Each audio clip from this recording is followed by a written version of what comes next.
dreams. You have a dream job, you know you're good at it, you know you're going to do it. But then when you go up there, are you equipped to nail that interview, nail that GD session? Do you have the skills required? And that's how the next chapter was born. I'm kidding. It took us 2 months to figure out the name. We took a really long time. We were like, hey, should come up with some name that will look good. And we had like a whiteboard where we wrote a lot of names. We tried to Sanskritize it, Germanize it. We tried a lot of things.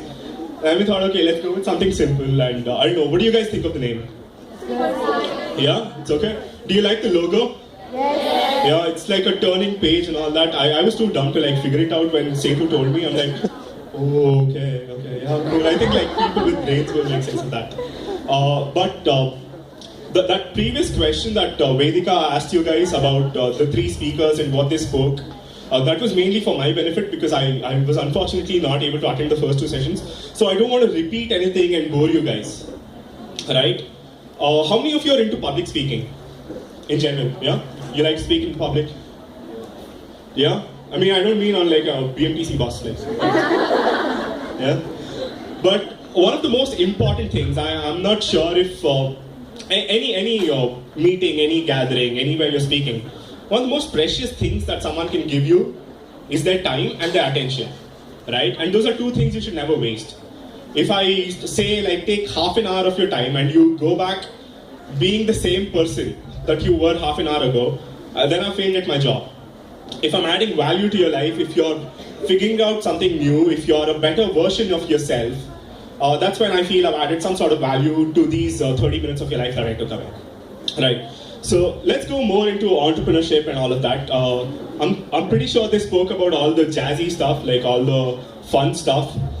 So what's left, I'll just take up whatever's left. So can I have like a quick recap of what you've learned so far? Anyone? Let's make this actually interactive. I don't have like a prepared speech or anything, as you can know. There's just like one slide and the next one has like my Twitter handle so that I can get more followers. Yeah. What did you guys learn so far? And anything specific? Any specific doubts that you guys have? Okay, so I'll just go ahead. Okay. How many of you remember school? Yeah?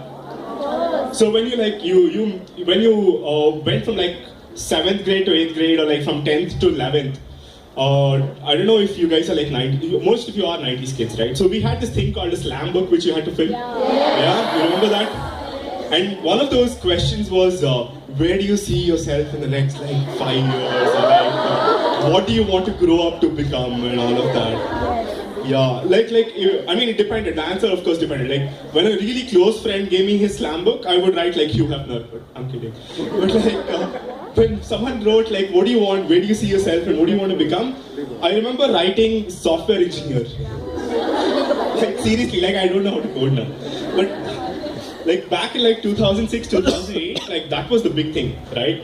There was your Infosys, there was your TCS, and all of these biggies, and people making a lot of money, and everyone speaking about, going to the US, and it was a big deal, and like full passports and all that.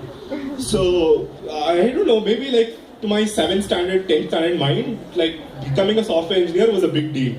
Today, I get stuck in Silkport traffic jam, I'm like, these bloody software engineers.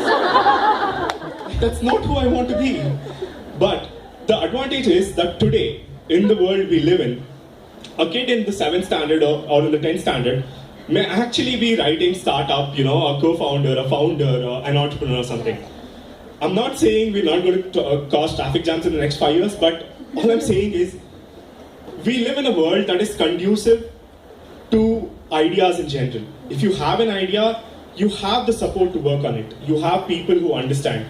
Maybe 4 or 5 years ago, when people started up, I think Varsha was speaking about the founder of Ola Cabs, and as soon as he started up the whole thing, the first thing that his parents asked was, how will you get married? I'm not saying my parents are not saying that and all that, but then all I'm saying is at least there are people who understand if you say you're a startup guy. It's not that bad. You're not looked down upon, and it's still very exotic. It's still very fancy. Even though there are loads, there are I don't know, Bangalore produces a lot of entrepreneurs. Everyone's an entrepreneur. The guy who opens a juice shop outside your this one canteen, He's an entrepreneur. He's just not, maybe he doesn't come up to these stages and speak about what he did, but he took a risk, right? I mean, he decided that there's a bunch of girls who are like walking out of here, they'll be parched, they'll be tired, there'll be a bunch of guys who'll come there and who'll want to impress these people and buy them stuff. And hey, they can give me my money. And like okay, market hoptini, I will bring fruit, I will have mixer, I know how to make, sugar is there, let's add some sugar. Yeah. And that's an entrepreneur. I mean, everyone's an entrepreneur in their own way, as long as, I think you had the definition and all that. I really don't know the definition. It's some French word, I know that much. Yeah, so speaking more about, I think one more point that people was saying, stories, right? How many of you know who like investors are and venture capitalists and all of that? Have you heard these terms? Yeah, you have. Like, so basically people who give you money, right? Yeah.